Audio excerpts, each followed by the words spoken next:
afternoon. Welcome. This is the, as you can see, Faculty Research Assistant Workshop for this summer. I'm Judy Davis, and Professor Paul Moorman will also be presenting. I will tell you a little bit about the background, your kind of background information. I am the head of the library's Access Services Department. That's where you would pick up books, get study room keys, things like that. So I'll be talking a little bit more about the nuts and bolts of the library, and then Professor Mormon will get into the research type things. And thank you for taking time out of your summer to come and join us for this workshop today. And with that, I will go ahead and get started. My part should be pretty fast. Why didn't the screen advance? Okay, here we go. Sorry, I was trying to advance the screen. I think PowerPoint is just a little slow. So here's what we'll talk about today. I am really only this first little bullet point here, the library resources. And then Paul will talk about the rest of this guidance for academic research, legal topics, non-legal topics, and then how to get help. We're always here for help for you guys. So jumping right into it, if you need to visit the library for help, be aware that we have really shortened hours for the summer. We are 9 to 5, Monday through Friday. And then the research librarians are their same hours as always, 9 to 5, but they do take off noon to 1 for lunch. So you can always email us, leave us a message. The main USC libraries hours, in case you need anything from them, are also shortened during the summer. This is just a little overview of their hours. Sometimes they change on a daily basis, so I would recommend you check them out here at their website, libraries.usc.edu, if you do need to go get anything from them, especially if you're going to make a trip to campus for it. Always check in advance. Okay, on to the nitty gritty. So you may have checked out books from the law library before, is probably course reserve books, or if you're on a journal, you might have checked out something. So you know that you have a library account. So now working for a professor, you can actually get a second library account. We call it an RA account. And it's attached to your professor's name. And that is because almost invariably, you'll check out a book for research, and then your professor may want to look at it. And they may still need it when you are no longer their RA. So this is why we have this special account for you guys. So the first time you come to check out a library book for your work for your professor, tell us that you're an RA and we will set up a special account for you. That way, if your professor ends up keeping the book or whatever, you won't be held responsible for it. And if you need us to get a book for you, or if you need a book, unlike from your regular student account, we will actually pull the book if it's for your professor or for your work as an RA, and we can hold it for you at the front desk. And just let us know when you're going to swing by and pick it up. And again, 9 to 5, Monday through Friday. And if anybody has any questions, don't hesitate to raise your hand or use your little hand emoji thing, and I'm happy to answer questions too. Moving right along. So that was books from the law library. You may also, if your professor's work is at all interdisciplinary, need some books from the USC libraries. And again, this is with regard to your work as an RA. These libraries do not have law school RA accounts. So in this instance, if you need a book, say from Doheny or Science and Engineering, anything that is not the law library, we will get that for you. So email us. I don't know why I didn't put our email address up here, but I'm sure I have it in another slide. CIRC, CIRC, at law.usc.edu. Send us all of the information and we'll go send someone over to pull the book, and we can actually check it out in your professor's name and bring it back, and just let us know if you want to swing by and pick it up or if you want us to send it directly to the professor. And that's how we get around that, so that you don't have to check out books from the campus libraries in your name on behalf of your professor and then have something go wrong. Another thing here, if you have looked at the university library's catalog recently, sometimes a book will be at a location where you can't go pull it off the shelf, such as at the Grand Depository over on the other side of like Flower Street. Same thing, don't try to do this on your own, even though they will let you sign in to request a book. That's going to put it on your account. So again, just shoot us an email and we'll go through all of this hassle for you and get the book, and then you can come over and pick it up from us when it's ready. Here, I knew I had our email address in here somewhere. So here's the email you need to send any general questions. If you need a book, if you have a question about a book, or if you need a book from another library here on campus, this is the email address, general inquiries, and we'll get it. If we have to pull a book from another campus library, or if we have to have it sent over from the Grand Depository, give us at least 24 hours. And those are like Monday through Friday, 24 hours. It'll just depend on our staffing and what we have going on any particular day. So try to give us as much lead time as possible.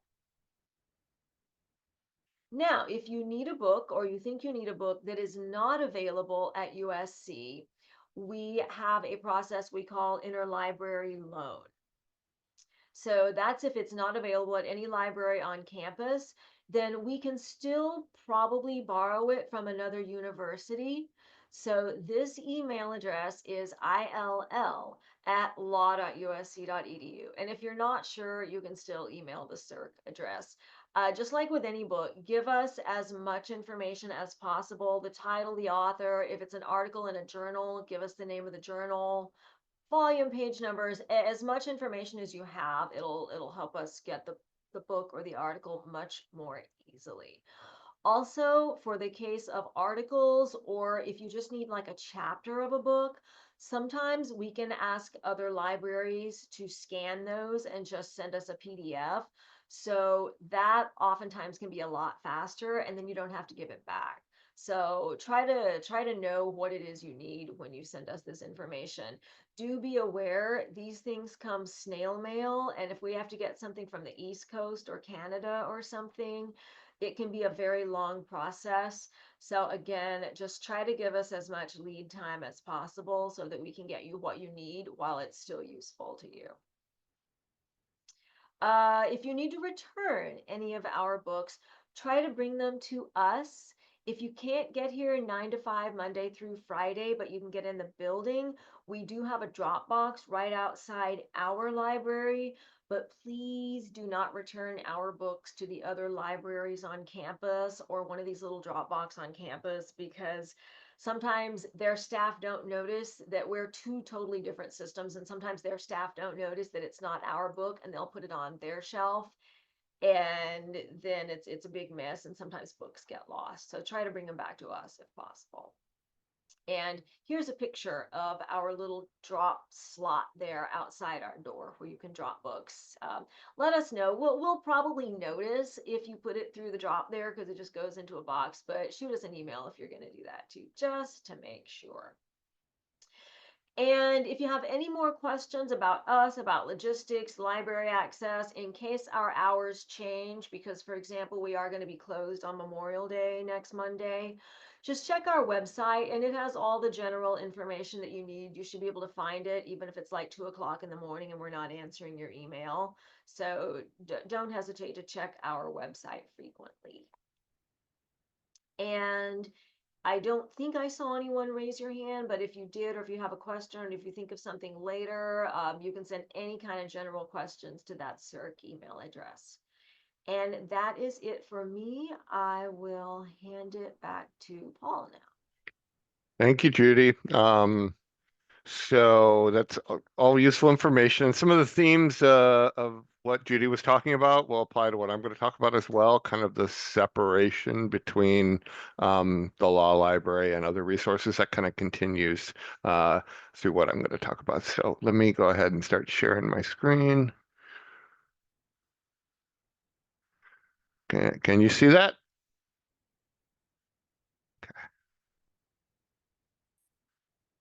Okay.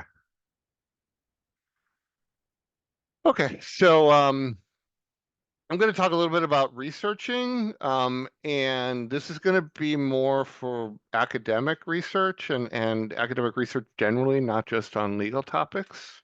So we've got a rather interdisciplinary faculty.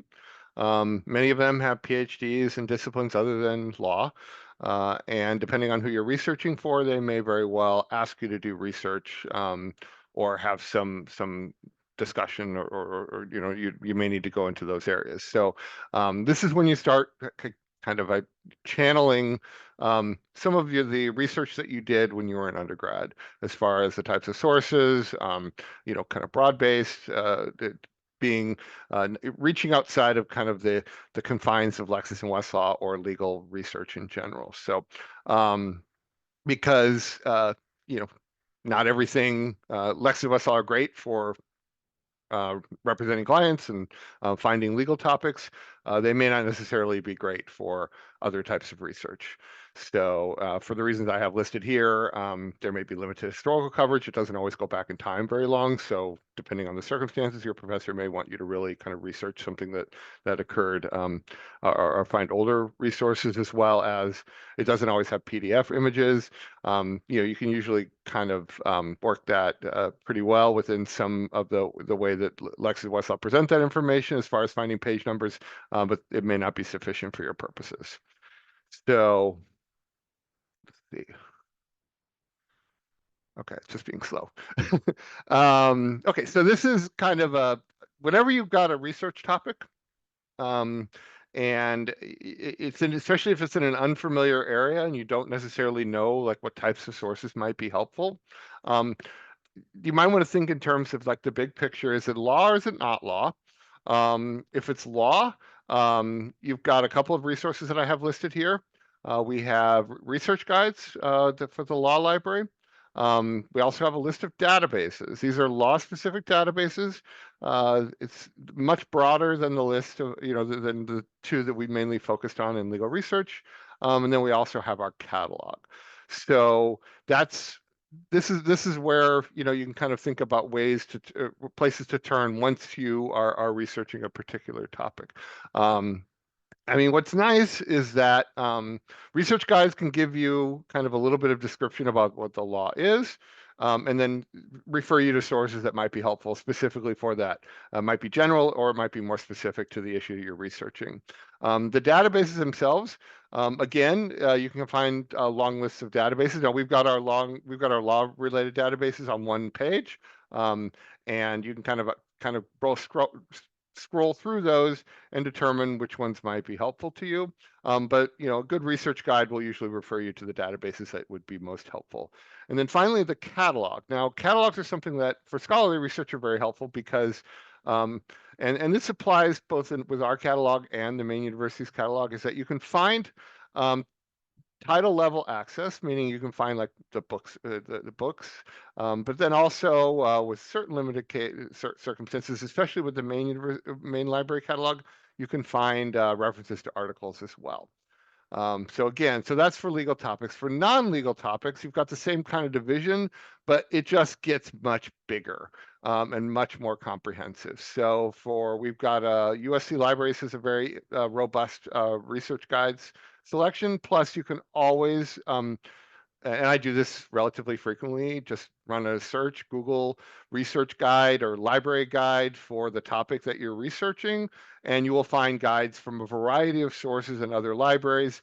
Um, the nice thing about the guides that we have listed within our library system are that you will have access to the resources. If you're referring to another library's guides, they may refer to databases or sources that we do not necessarily have. So you would have to try to determine that and kind of determine whether we have it or whether there's an equivalent that we do have. Likewise, with our A to Z databases, this is a massive list of databases. That the Maine University subscribes to on all sorts of topics and disciplines. And they're, that can be a great source to see what's available. And then finally, their catalog is very robust and sophisticated, more so than ours. And it provides a lot of information about what USC has, both in print and online, but it also provides a lot, it'll provide some direct references. So you can use it. Consider this as one of the go-to sources for researching the Maine library catalog. And I've got a few slides about that later. So this is the places to start, essentially, your research. So here's the link to the law library catalog, so research guides. So you've got research guides here. Here's the link, lawlibguides.usc.edu. And then they're broken up by catalog, by subject. So that's a reference there. Some of you may already be familiar with that. And then when you're researching a topic that isn't, if it's law, we've got our research guides right here. And then for non-law topics, you can go to libraries.usc.edu databases. So these are the links to those research guides. And then here, as I mentioned before, is our catalog, Advocat. That's the name of the title of the catalog that we've named it. And you can find here within a quick search here on our homepage, gould.usc.edu/library. You can run a search within our catalog, and that will identify both print and online print and print sources within our catalog, but also ebooks and some articles as well, although it's not as strong as the Maine University Library catalog is as far as for finding articles.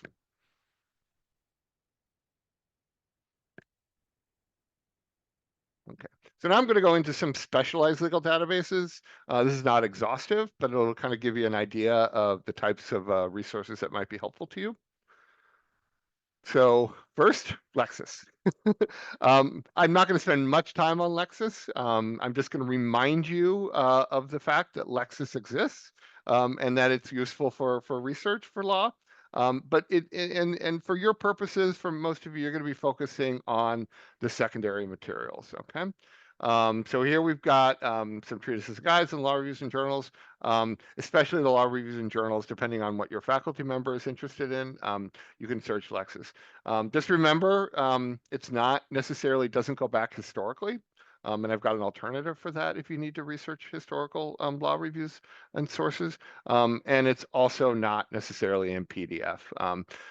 So those are kind of the, but it's quite comprehensive for most law reviews and obviously a wide selection of treatises and practice guides. Likewise, for Westlaw, you want to focus on secondary sources as well. And so you can find that here. If you click on secondary sources on the content type, you'll see texts and treatises and law reviews and journals listed as well. And the reason why I'm kind of highlighting these separately rather than using the main search page is because if you are searching secondary sources or law reviews, the terms and the way that you approach a search for that may be different than it is if you're searching for cases or primary sources. So just remember that it can be very helpful to pre-select at least a broad base, a broad category of resources like secondary sources, because that will the way that you approach searching for that particular type of source and the terms that you use will vary depending on the category that it is. Okay. So a little reminder about some advanced search techniques. So this would be terms and connectors type searching or advanced search. This may be helpful to you for your purposes. You've got the at least term. So this allows you to kind of boost the relevance of the particular term that you're searching. If you do at least number, and that number stands for 5 or 10 or 50, and the more that that term is found within the document, the relevance increases. So that's how you can use the at least feature within the terms and connectors searching options. Likewise, you can subdivide the research into different fields or segments. They're called fields on Westlaw and segments on Lexis. That will allow you to search, say, for an author's name. Here's an example of using the author field AU, and then you put Greg, and then Greg within 2 words. If you remember from legal research, if you're searching for a name within a terms and connectors context, a great way to do that is to use the /2 connector within 2 words of each other, and that will find that will account for the middle name or any middle initials, and whether the first name or last name are first. Sometimes it'll be listed in certain sources by the last name first. So all of those are kind of addressed whenever you do /2 or potentially /3 within the words of each other. And likewise for title and field segments. If you put within the title field the title of the source that you're looking for, in quotation marks, that can be really, really helpful. If it's a very common title or a one-word title, which you sometimes find, you may combine that with other search terms as well, such as author or topic. So that's just a reminder about some more advanced searching techniques. And then a little bit about Gen AI. I'm not going to go into the details. I will actually reference for those of you who may have had the opportunity to attend our spring workshop on Gen AI. When I send these slides out, I'm going to go ahead and send that Gen AI workshop available to you as well that Amber did. She's included within this. She's attended, or Professor Kennedy Badol. So I'll go ahead and send that to you as well. But I'm just going to kind of remind you about these Gen AI tools. I hope many of you have had a chance to kind of work with them. Just as a reminder, the 2 main ones that you have access to within the legal arena are Westlaw's co-counsel and Lexis's protege. Both of these are included within your academic accounts. There are others out there which we do not have access to. And then likewise, there are some non-legal or more general purpose Gen AI sources, which I'm sure you've heard of by now, ChatGPT and Gemini. In particular, I've been kind of taking advantage of some ChatGPT. They have something called Deep Research that's been pretty helpful. And so that this is something, you're now in a world where this may be appropriate for the type of research that you're doing, and I just want to remind you of that. A little bit about, let's see, how you access. So this is Lexis's protege.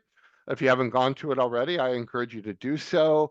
Once you click on the little protege link after you've logged in, you'll get this prompt to either ask, which is essentially a kind of a research-related question. You can ask it to draft something as well. Or you can ask it to summarize a case or a statute. And then finally, you can also upload, although there's some limitations on how many documents you can upload, there is an option to upload documents as well. Again, I encourage you when I send out the link to the AI workshop, when I send out the link to the recording to this, I encourage you to take advantage of that as well. This is the way Westlaw's co-counsel looks, very similar. You've got your researched chatbot, you've got your summarized chatbot, you've got kind of review where you can kind of pinpoint key legal information documents, and then also to draft documents as well. So depending on the circumstances, what you're looking for, either of those 2 might be useful within the legal context. And the nice thing about Lexis and Westlaw's Gen AI tools is that they're based on their own content. So unlike ChatGPT and some of the more general purpose ones, they're very, they're relying a lot, they're borrowing from resources, the Gen AI tools from elsewhere, but then they're kind of using their tools to train it. So it can be that can be a nice way to kind of make sure that what you're finding is more useful and relevant. However, everything I said, with some limitations, as I'm sure you are quite aware of if you're following the news about, it's continuing to happen, um, where there are people who are using it inappropriately and failing to verify the information and then getting caught by judges. And so we don't necessarily want that to happen to you. So a couple of things that I would recommend before you use it for any purpose this summer, wherever you're working, either with the professor, or if you're working anywhere else, make sure that you get permission to use them and which one they want you to use before you do any work on it. Make sure that you disclose that you've worked on it, and if when you do submit work. Um, and then when you do prompt, we generally recommend using action words. I don't, there's some more discussion of prompting within the recording of our workshop that I encourage you to take advantage of. And then also, please use like simple, direct language. Provide follow feedback on the results that you're retrieving. So have a conversation with it, and then ask follow-up questions. And then finally, and most importantly, verify, verify, verify. This, I cannot emphasize that enough. I do find these tools very helpful, but I'm also finding that they have errors. Now, sometimes I've yet to really so far encounter massive hallucinations. Early on I did, but not recently. But I'm definitely finding information that's either there's some citation errors within it, or the information doesn't quite accurately reflect what you're finding. So you must, for anything that you would find within this within a Gen AI tool, make sure that you verify it by reviewing the source that it's referring to, and kind of making sure that it's accurately reflecting the information, and not just that it's may very well be real, but make sure that it's how the Gen AI is summarizing it is accurate based on what you're finding. So that's kind of my just brief overview on Gen AI for purposes of this training session. So now I'm going to go into some more traditional sources. A couple of for great databases by research type. For legal scholarship, I highly recommend, as I showed you before, law reviews and journals on Lexis and Westlaw. But then there's also law reviews and journals on Hein, and then index to legal periodicals. So I'll show you a little bit about what so for Lexis and Westlaw, you're familiar with how to research those reasonably well. But just remember that they may not necessarily be as up to date and current, so you may have to do some historical research. So when there's um, if you do want to research something that may have some historical component to it, and you want to go back in time, Find Online can be a fantastic way to do research. It is it's full of a lot of information, both in law and non-law topics. So it's digitized a lot of content, a lot of historical content, but it also has some current. It's kept up to date, depending on copyright and what it has. It has a lot of current material as well, so don't necessarily exclude it for current research. It's based on the PDFs. And it started off kind of as a law review source for historical law reviews, but it's branched out much, much broader than that now, and it covers a lot of non-law stuff as well as historical treatises, a lot of government information, and other primary sources, international research. So it's quite extensive in what it has. And the searching. Here's an example of some of the libraries that you can find. So you've got COVID-19 research, but then English reports, at the same time. You've got a whole database on taxation and economic reform, which kind of goes into like how the Internal Revenue Act was created and kind of goes back in time. You'll have all the information related to that. You've got information on legal classics, and then it has something on foreign legal periodicals. So it just runs the gamut. Um, so it's got a lot. You may find references to individual libraries within research guides that you may not necessarily know exist. So that's one of the advantages of checking a good research guide, is that you will find references to these kind of unique tools that may be buried within another source like Hein Online. Okay, so next I'm going to go into foreign and comparative research. So a little bit about terminology here. I'm going to talk first about foreign law, or foreign and comparative law. So essentially, when I talk about foreign law, I mean the law of the domestic law of the non-U.S. So outside of the U.S. Um, and so that depending on the type of research that you're doing, you may find that that's appropriate. There are main tools that we have for you. The best one is probably the Foreign Law Guide. It's a subscription resources on our online resources page, and it provides a pretty thorough overview of the law in a particular country, and it will include references to specific laws, even into or references like what kind of legal system they have, like where major sources are published, both online and in print. And even down to by subject, like this is a civil law code, and where you can find the civil law code in a particular country. So it's a great resource if you're going to be researching the law of another country. There's also something called the Index to Foreign Legal Periodicals. That is actually one of the Hein databases I mentioned before. It's one of my go-tos for references to journal articles on a non-US topic. Sometimes some professors really want to find out how issues are being talked about in outside of the US context. And obviously some of those may not necessarily be in they may be in other languages, but what's nice about the Index to Foreign Legal Periodicals is that you can find those articles that are written in non-U.S. journals, and even if they're written in another language, you can still locate them based on their topic. So it's a good way to kind of find out how the rest of the world talks about a particular issue.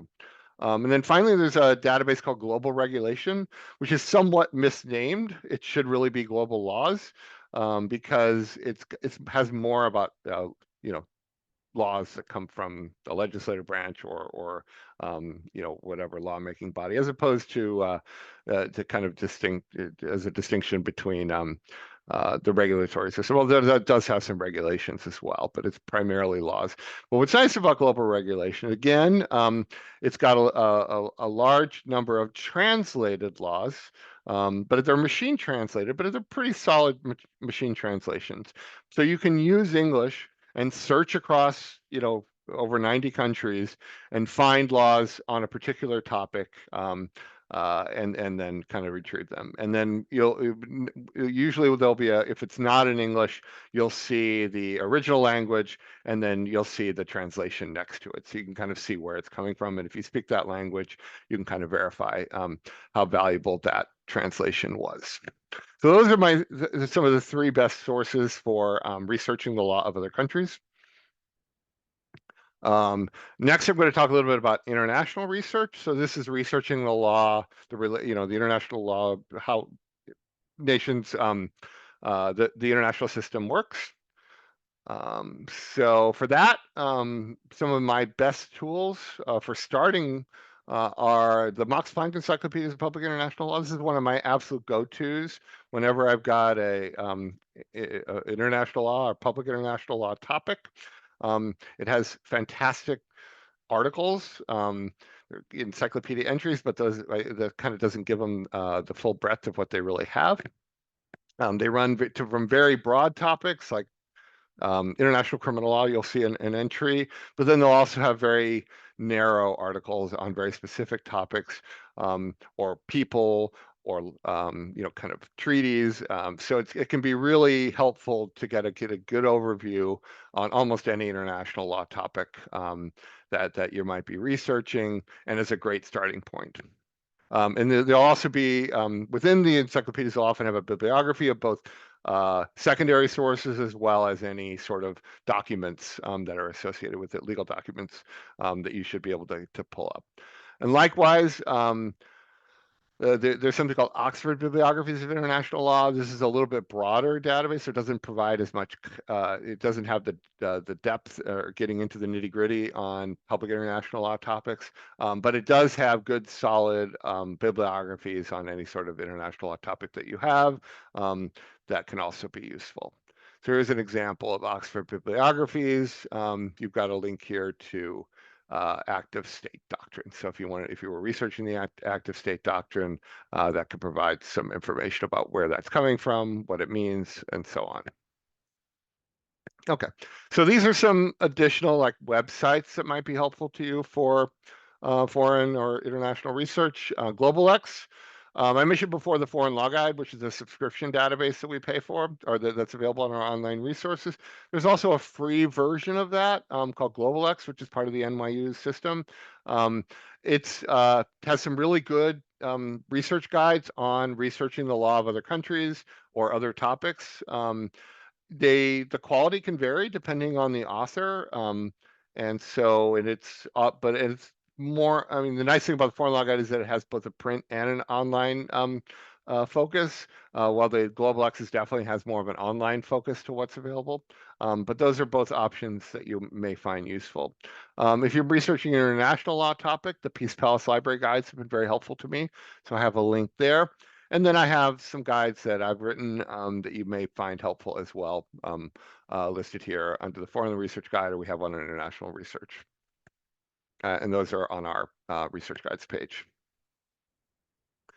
Okay, so the next kind of broad category that I'm going to talk about are historical research. So again, this is when it's not always as important when you're researching, for law, but for scholarly research, the history of a particular issue is often really important. So paying attention to what was published or what was written in the past about a topic can be very useful.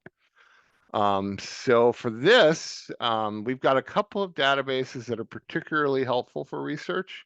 One is the Making of Modern Law. So we have about 5 or 6 Making of Modern Law treatises, some both on secondary sources as well as primary law, both U.S. and Britain and a few other countries. And this Making of Modern Law set of materials is it pretty much covers almost everything that was published from, say, the early 1900s and earlier. So especially in English, they've done a really good job of kind of making sure that they catch the treatises. And it also has different editions. So a lot of treatises that have been publishing for over 100 or 200 years, you'll find sometimes the early, kind of like the version that was published in 1810, the version that was published in 1830, and the version that was published in 1880 or something like that. So you can kind of see all the different versions over time. So it's nice. It's all searchable.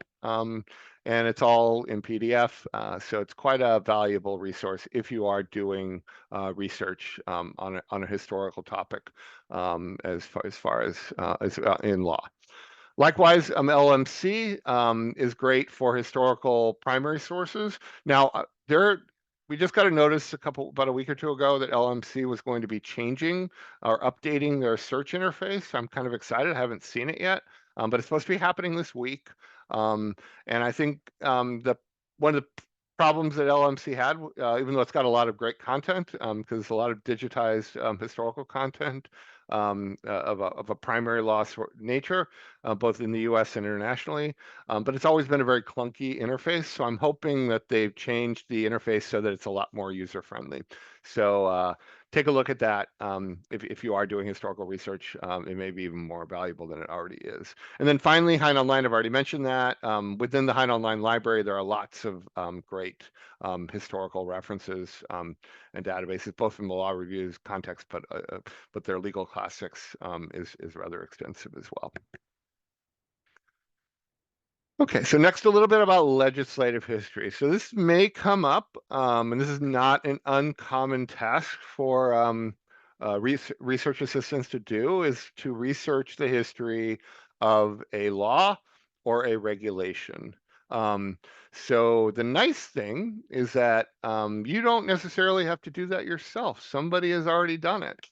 And if that's the case, especially in the federal context, um, these are a couple of tools that can be really helpful that will have done that you can pull up what the, kind of compile that legislative history or compile that regulations history using either ProQuest Congressional or ProQuest Legislative Insight, which is great for federal legislative histories, and then Regulatory Insight.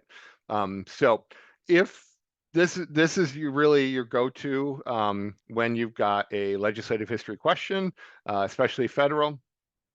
This should address a lot of the issues. And every time I get a legislative history question, this really helps for a lot. Now, there's a chance um, that you don't necessarily, depending, especially in the state context, you may not necessarily find there are research guides to help you research uh, state legislative histories and so on. But you probably need to, for that purpose, I would really contact one of us to help you get started, to find out what the resources are. Those are a little bit harder.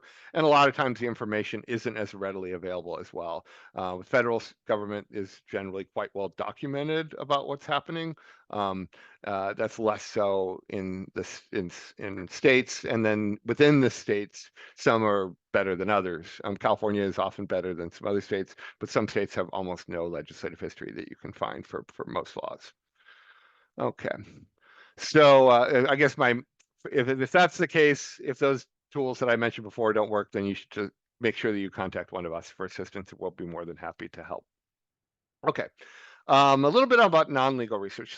So I mentioned before, we're going to be focusing now on kind of non-legal topics, as you know, from the slide that I had before. Again, research guides can be helpful, or the A to Z database, or the broad category for the catalog that can be searchable. So the USC Library's research guides are libguides at usc.edu.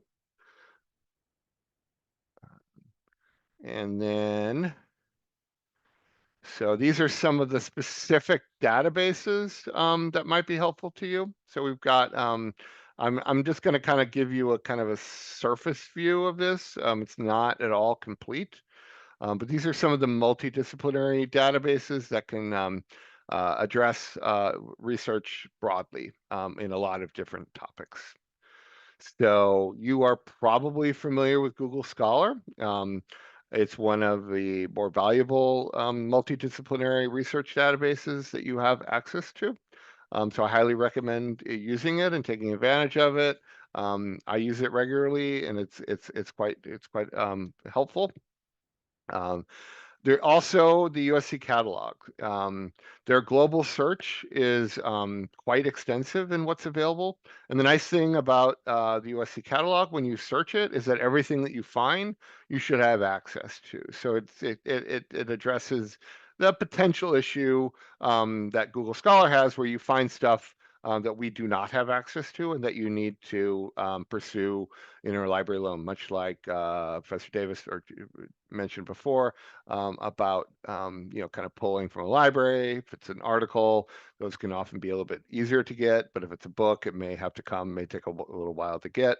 So you can certainly take advantage of that. But the nice thing about searching the USC catalog is that it is everything that you find within it, both from either a book, a print book, an ebook, or an article, or a print article. In that case, you can see what it's somewhere within our system.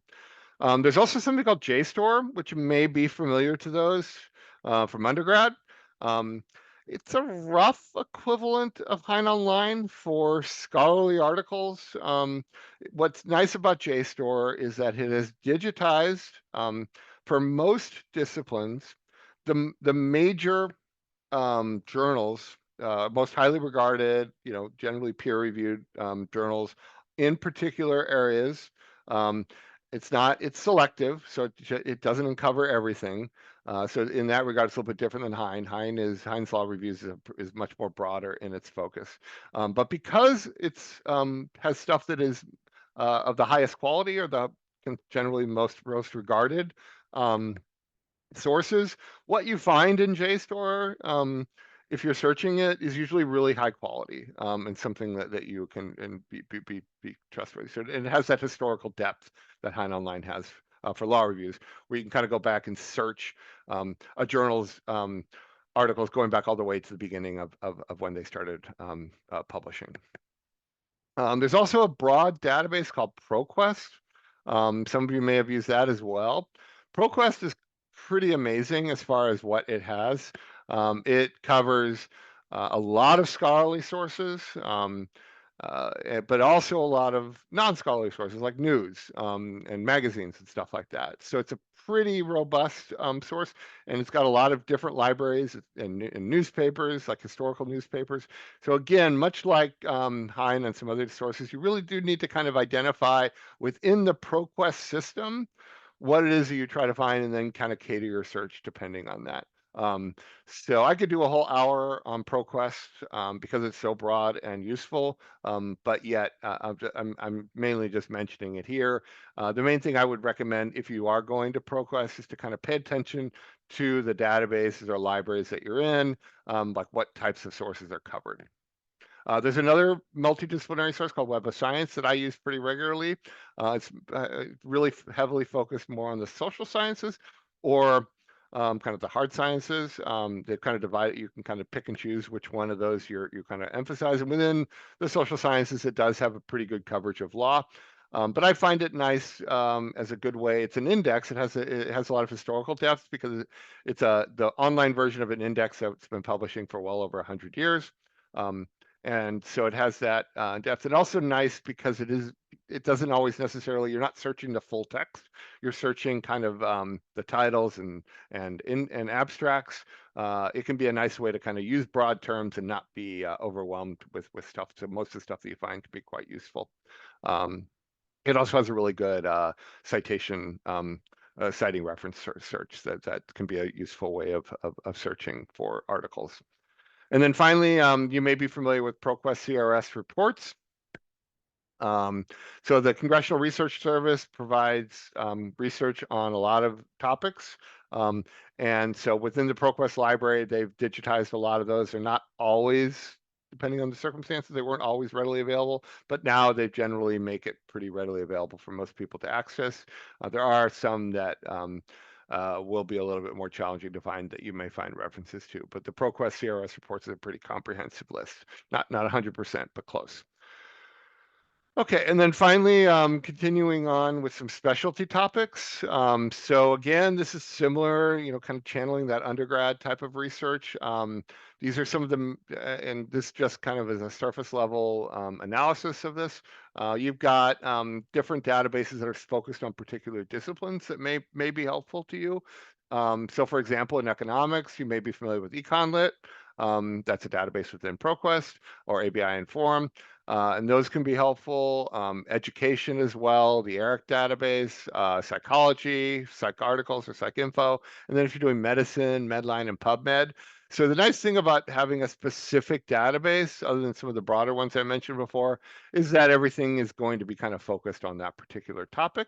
And so therefore you will have to be less likely to filter through irrelevant results. Okay. Okay, I've got we prepared a list of frequently used databases. That link will send you to it. Here's a screenshot that will kind of highlight some sources depending on the type of research that you're doing.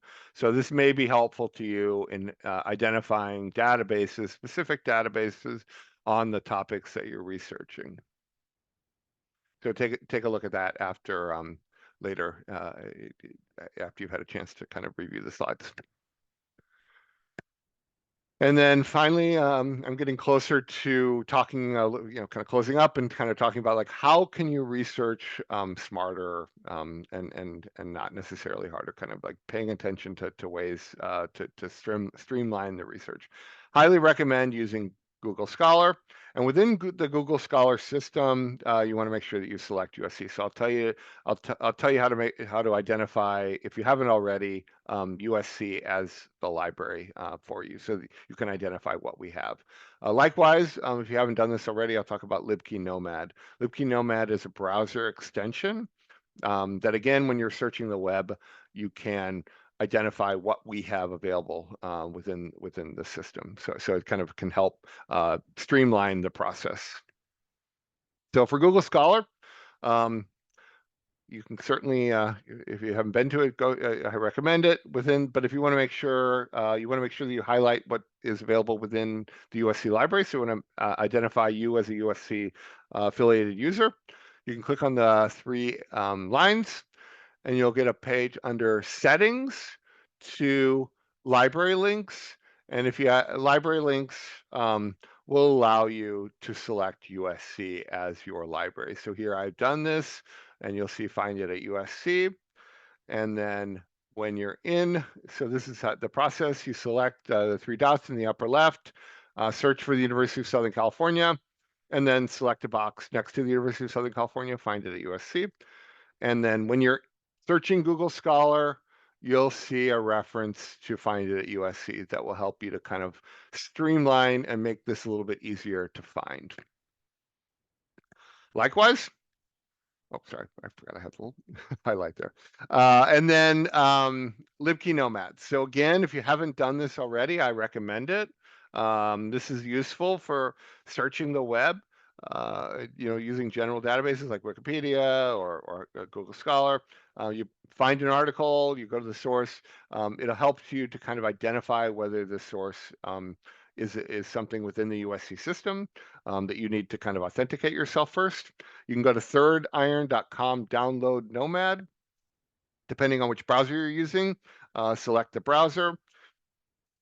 And then, so for example, here's an article that I found online. And then within that article, you've got download PDF. So it's kind of, depending on whether you already authenticated within the USC system and using your USC Net ID, this will essentially tell you that, yes, this is something that you should have access to. So it's a great way to kind of save a little bit of time trying to determine whether it's something that USC does provide access, or that you would need to pursue an interlibrary loan for some other tool. Okay. There's some tools that you can use to organize your research. There's some citation management tools. RefWorks and Zotero are two that are particularly helpful. And then there's also a third one, ZertGRSM, which I don't have as much experience with. But it's is law focused. So you may find that. And I think it's part of the Zotero network. But take advantage of those to help you manage your citations. And then finally, and probably most importantly, just remember that we are here to help you with your research. We work closely with RAs all summer long, and don't be afraid to reach out. Your faculty will, hopefully they will encourage you to do so. And if you get stuck or you need guidance, we are available in any way that you want. So we're here all summer.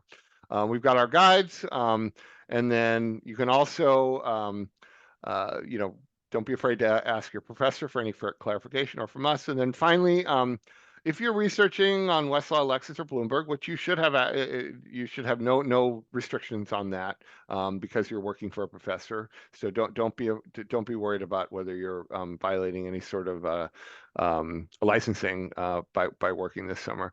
You can for as an RA, but they also have their helplines.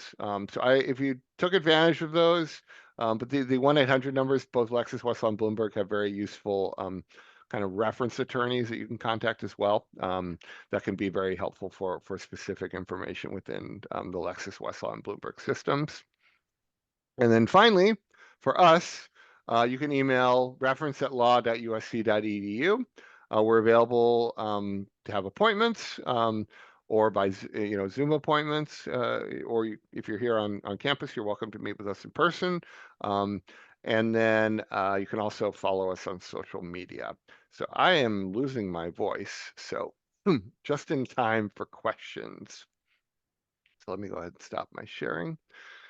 So how is it, how was that? That's a kind of a real whirlwind of information. Does anybody have any questions?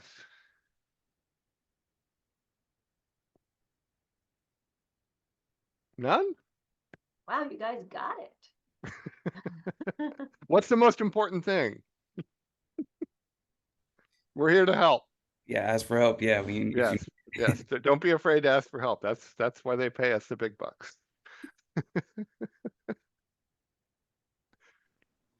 Thanks, Paul. That was great. Okay, so I will send these slides out to everyone, and they'll include the workshop for Gen AI that we did over spring. So take advantage of that if take a look at that when if you didn't know, if you haven't already seen that. And again, reference at law.usc.edu is your lifeline or whatever they say. Yes, Lily. Just have a quick question. Do we search the databases through our account or through a separate account created for research assistants? And do all of us need to create the account now or as soon as possible? You will use your USC Net ID for almost all the databases I mentioned, unless it is, unless it's Lexis and Westlaw or some other password database. So, so most of the online resources that you have available to you are going to be, you will use your USC Net ID, so the same ID that you access Brightspace. Thank you. Okay, and that's in order to get that prompt, and that's why I mentioned all that stuff about LibKey Nomad or Find It at USC, is that a lot of these sources, if they're scholarly, are often behind some sort of that you need to be authenticated, and in order to identify those, you need to log in first. And usually you can, if you kind of go through the USC system first, you'll get a prompt with the USC Net ID login, and that will help. That answer your question? And if you do have any problems, I'll just reach out and we'll be more than happy to help.